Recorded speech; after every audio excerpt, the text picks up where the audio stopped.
We're back at the pruning videos that we started a few weeks ago, and this is a common problem in our narrow canopy system that we have here, where trees are actually quite close together.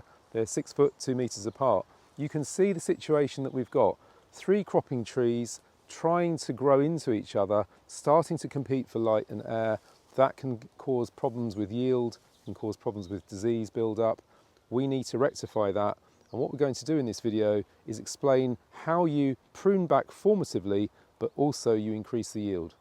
The situation we have is we have Ifley beefing, which is a fairly narrow cooking apple tree that's growing over there.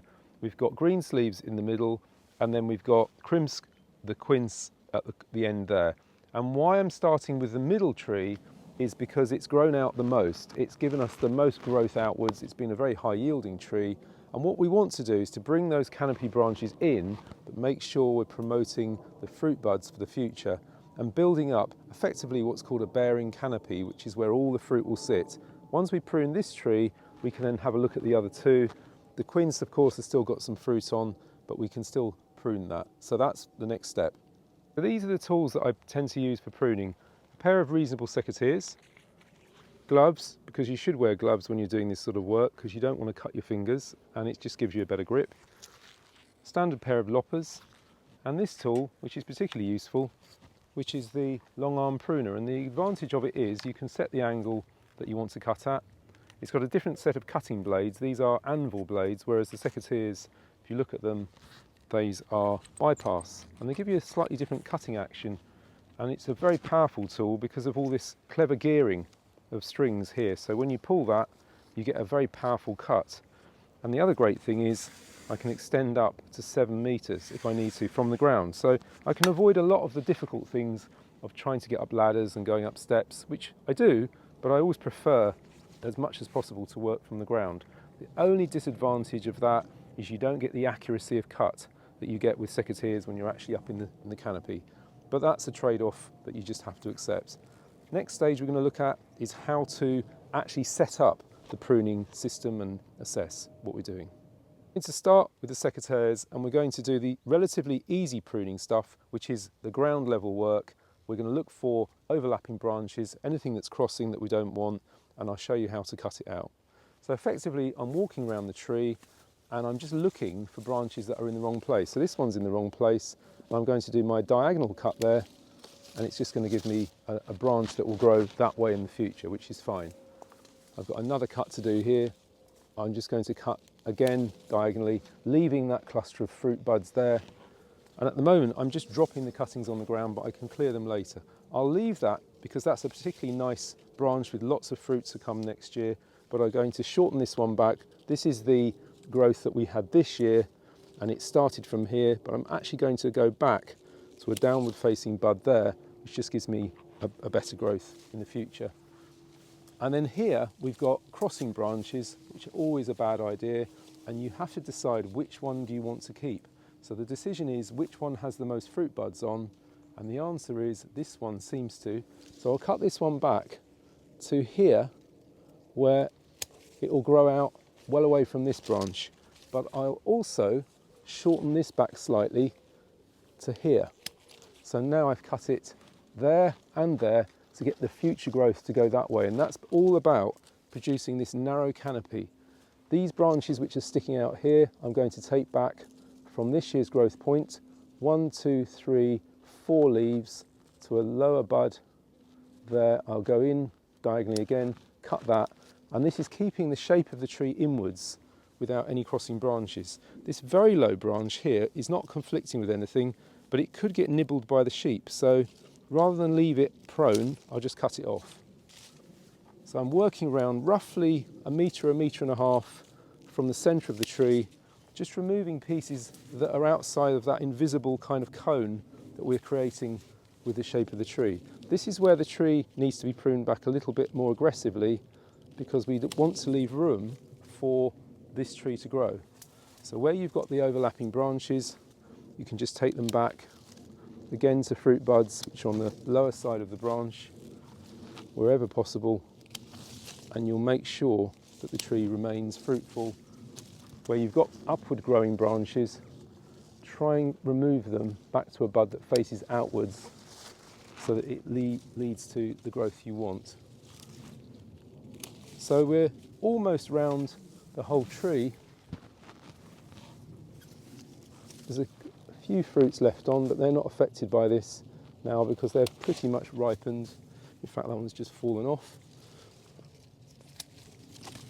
So I've managed to reach all the branches I can.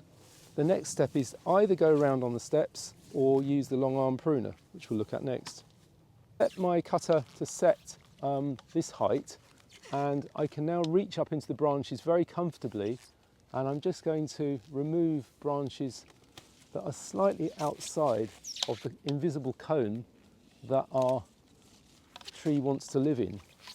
And you can see as I go around, I'm very carefully selecting branches that are likely to grow out in the future.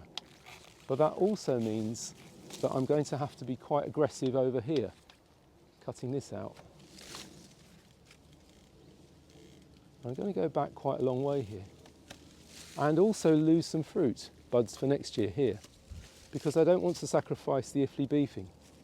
So I'll cut that back there and then I'll go back again and remove that.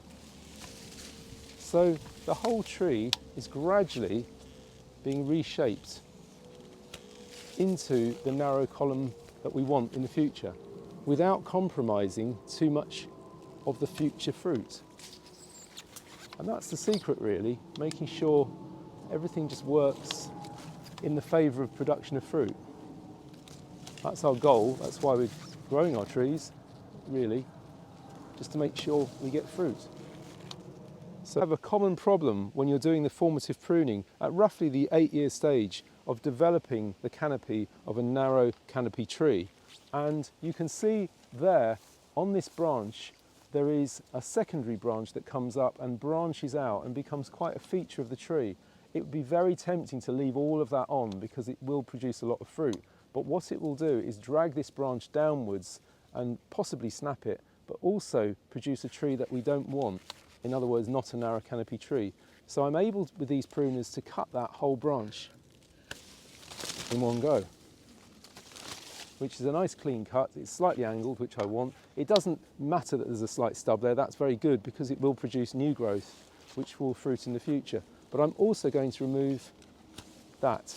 So you can see how I'm shaping the tree gradually, and eventually this branch here can be removed as the tree develops. But I'll leave that on at the moment because it does have the potential for quite a lot of fruit.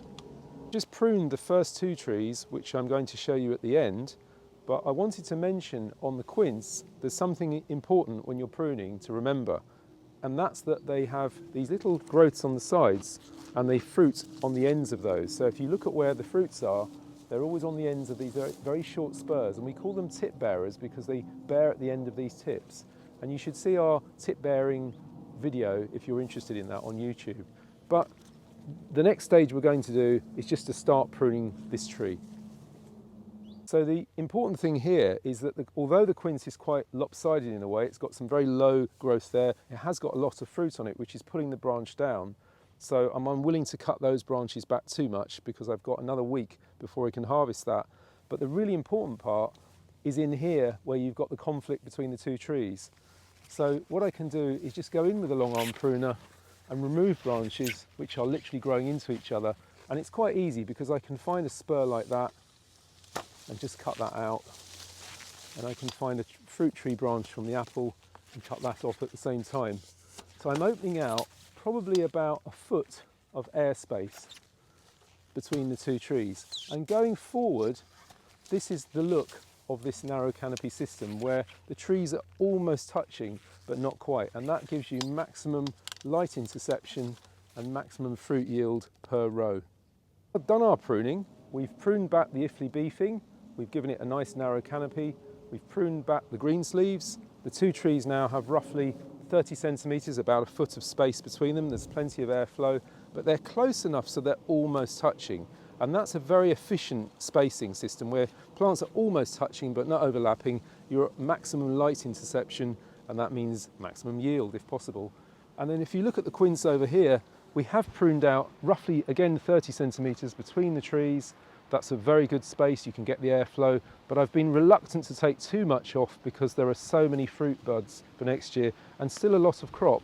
And ideally, the quince isn't really perfect for a very narrow system. It's much better if you can give them a slightly wider space. They still work, but you have to make sure you leave that pendulous growth on to get the fruit. So that's how you prune between various trees in a narrow canopy orchard at the end of the cropping period in summer.